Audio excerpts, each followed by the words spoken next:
A kú déédé àsìkò yìí.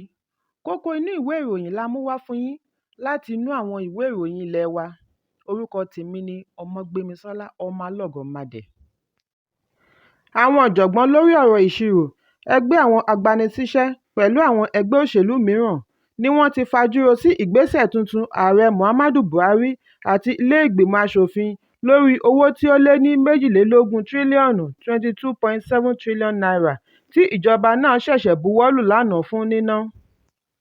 Àwọn wọ̀nyí fẹnukò wípé pẹ̀lú owó yìí láti ọ̀dọ̀ ìjọba tí iṣẹ́ rẹ̀ ti ń kásẹ̀ nílẹ̀, gbogbo gbèsè tí orílẹ̀-èdè Nàìjíríà jẹ yóò lé ní 98 tírílíọ̀nù náírà (68.95 trillion naira). Láìpẹ́ yìí ni iléeṣẹ́ tó ń ṣàmójútó gbèsè ṣe ìkéde wípé gbèsè tí Nàìjíríà jẹ ní ìparí ọdún tí ó kọjá ṣe àlékún sí iye owó tí ó lé ní 56 tírílíọ̀nù (46.25 trillion naira). Nínú àkójọpọ̀ gbèsè yìí láti rí gbèsè abẹ́nú, gbèsè láti ọ̀dọ̀ àwọn gómìnà àti gbèsè láti ìjọba àpapọ̀ sí ilẹ̀ òkèèrè. Ẹ̀kúnrẹ́rẹ́ ìròyìn yìí wà nínú ìwé ìròyìn Punch tó jáde lónìí. Àwọn ọ̀jọ̀gbọ́n láti orílẹ̀-èdè Nàìjíríà àti South Africa ti ké gbàjarè sí ìdí tí agbára àtọ̀ ọkùnrin ṣe ń dínkù sí i. Nínú ìwádìí ìjìnlẹ̀ wọn ni wọ́n ti ṣàfihàn àwọn kùdìẹ̀kudiẹ tí ó lè fa kí àtọ̀ ọmọkùnrin má di ọmọ. Wọ́n sì pèsè ìgbésẹ̀ tí ó lè mú àyípadà bá ìṣòro wọ̀nyí. Ẹ̀kúnrẹ́rẹ́ ìròyìn yìí wà nínú ìwé ìròyìn The Guardian tó jáde lónìí. Ibi ẹlẹ́kún ti ń sọkún láláyọ̀ ti ń yọ̀. Èyí ló dífá fún bí àwọn aṣàlẹ̀jẹ́ ṣe gba ibùdó tí iléeṣẹ́ ọkọ̀ òfurufú FAN àti àjọ adarí ilé kíkọ́ ní ìpínlẹ̀ Èkó lasbika jọ pawọ́pọ̀ wó ní òpópónà IK Peters, Àjàó Estate, ìpínlẹ̀ Èkó. Àwọn aṣàlẹ̀jẹ́ wọ̀nyí ni wọ́n ń yọ̀tọ̀mí lórí ilẹ̀ náà pẹ̀lú oríṣiríṣi ohun èlò bíi ohun èlò ìkọ́lé àti ẹ̀rọ amúlùúdùn tí wọn yóò sọ di owó nígbà tí àwọn tí òfò náà ṣe ṣì wà nínú ìrònú. Òṣìṣẹ́ àtijọ́ fún ìwé ìròyìn The Guardian, Ọ̀gbẹ́ni Felix Ogunjọfọ Abugu, wà lára àwọn tí òfò náà ṣẹ̀. Pẹ̀lú ẹ̀dùn ọkàn ni ó fi sọ wípé wọ́n da ìdílé òun sí ìta kúrò nínú ilé tí iye rẹ̀ tó 300 mílíọ̀nù náírà (70 million naira). Síwájú àkókò yìí ni Abugu ra ilé yìí tí í ṣe pílọ̀tù kan ní ọdún 12 sẹ́yìn lọ́wọ́ ẹbí baálẹ̀ Adéjùmọ̀lú ti ìlú Ìsọlọ̀.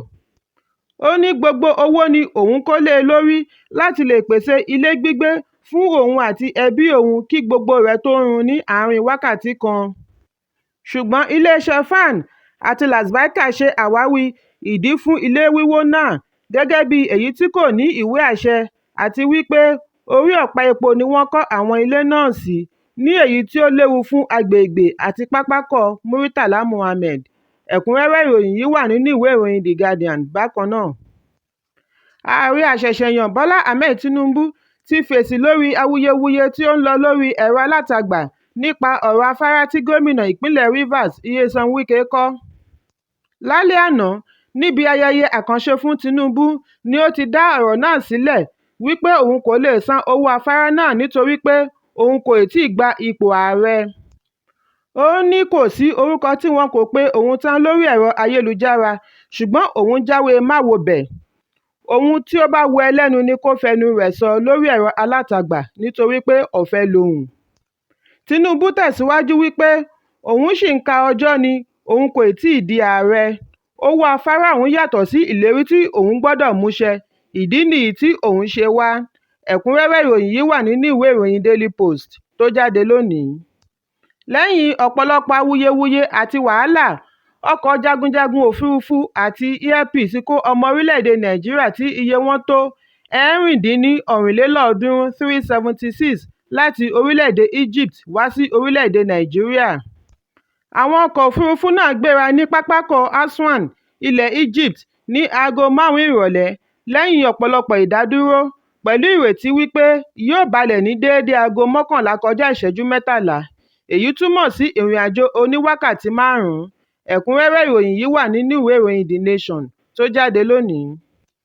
Òṣèré orílẹ̀-èdè Nàìjíríà Rónkẹ́ Òṣòdì-Òkè ti ṣàlàyé bí wọ́n ṣe pè é lọ́gànjọ́ òru wípé ọmọbìnrin rẹ̀ mu májèlé wọ́n sì ti gbé e dìgbàdìgbà lọ sí ilé ìwòsàn.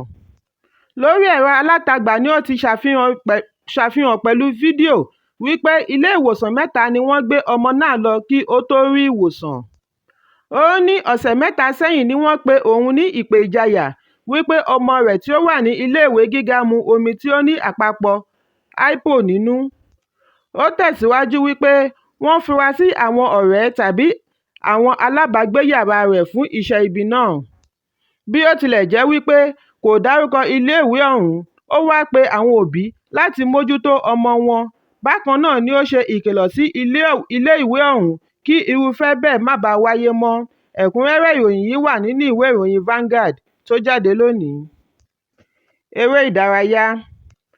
Ẹgbẹ́ agbábọ́ọ̀lù Nigeria's Golden Eagles ti pàdánù ìpele kejì ìdíje wọn sí ọwọ́ orílẹ̀-èdè Morocco nínú Under-17 ti ilẹ̀ adúláwọ̀ tí ó ń lọ lọ́wọ́ ní orílẹ̀-èdè Algeria. Ọ̀pọ̀lọpọ̀ àǹfààní ni àwọn ọmọ Ndụka Mgbade ní tí wọn kò rí nǹkan fi ṣe. Lẹ́yìn ìṣẹ́jú péréte tí ìdíje náà bẹ̀rẹ̀ ni ẹgbẹ́ agbábọ́ọ̀lù Morocco ní góòlù kan láti Nàìjíríà tí Joseph Ogboji gbá wọ inú ẹ̀wọ̀n ara wọn. Èyí ló mú Morocco wà lórí ìpele kẹfà tí ó mú wọn wọ quarter final ìdíje náà. Ní báyìí, Golden Eagles ní àǹfààní àti kojú South Africa tí àṣeyọrí wọn yóò mú wọn wọ ìpele tí ó kàn. Ẹ̀kúnrẹ́rẹ́ ìròyìn yìí wà nínú ìwé ìròyìn Vanguard bákan náà. Imam Raducanu yóò pàdánù àwọn ìdíje rẹ̀ fún oṣù mélòó kan látàrí iṣẹ́ abẹ lórí apá àti orúnkún rẹ̀. Ìlúmọ̀ọ́ká ọmọ ogún ọdún ilẹ̀ aláwọ̀ funfun ti bẹ̀rẹ̀ iṣẹ́ abẹ onípele mẹ́ta láti fi ṣe àtúntò ẹ̀yà ara rẹ̀. Lára àwọn ìdíje tí yóò pàdánù ní French Open àti US Open. Bákan náà ni kò ní sí àyè fún un láti kópa nínú ìdíje Roland Garros àti ìdíje ìlú rẹ̀ Grand Slam ní England Club. Lórí ẹ̀rọ alátagbà rẹ̀ ni ó ti sọ fún àwọn olólùfẹ́ rẹ̀ wípé láti bí oṣù mẹ́wàá ni òun ti ń rọ́jú pẹ̀lú egungun apá òun méjèèjì. Ìdí nìyí tí òun ṣe gba ìyọ̀ǹda láti wá àtúnṣe sí ìrora àwọn ẹ̀yà ara wọ̀nyí. Ẹ̀kúnrẹ́rẹ́ ìròyìn yìí wà nínú ìwé ìròyìn The Nation bákan náà.